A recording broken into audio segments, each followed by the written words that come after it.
File పక్కన పడేశారు. గుండె జారిపోయింది. అప్పటికే దాదాపు 43 రోజులు 42 రోజులు అయిపోయింది.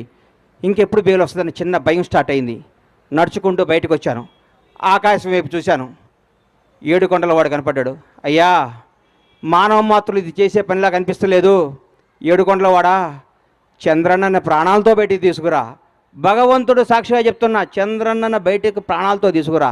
ఆయనకు పదవి రావాలనో అధికారం రావాలి, ఇవన్నీ నేను మొక్కోలా. ప్రాణాలతో ఆయన బయటకు వస్తే నా గడప నుంచి నీ గడప దాకా నడిచొచ్చి నీ మొక్కు తీర్చుకుంటానయ్యా, నువ్వే చంద్రబాబు గారిని కాపాడాలని మొక్కోవటం జరిగింది.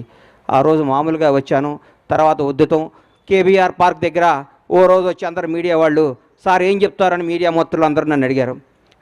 కేబీఆర్ పార్కుల్లోనో, గౌటర్ రింగ్ రోడ్లోనో, ఆస్ట్రేలియాలోనో, జపాన్లోనో, జర్మనీలోనో చంద్రబాబు జై అంటే కాదయ్యా, మీ ఊరు వెళ్ళండి, మీ స్వస్థలాలకు వెళ్ళండి, మీ ఊరు బొడ్రాయి దగ్గర కూర్చోండి, చంద్రన్న గురించి మాట్లాడండి. కరోనా వస్తే 2 సంవత్సరాలు ఇంట్లో కూర్చోలేదా?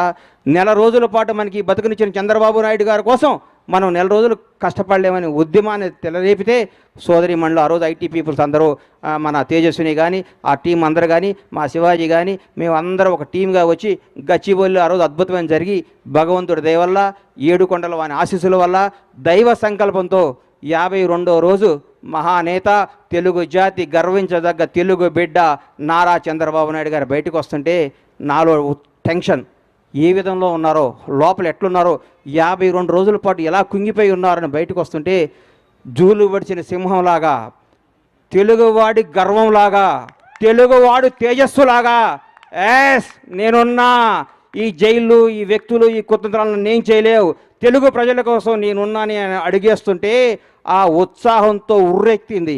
ఆ రోజు నుంచి చంద్రన్న నీలాంటి వాడు తెలుగు జాతికి కావాలి కదా మొక్కొని ఆ మొక్కు తీరవడానికి అడిగేస్తున్నాను.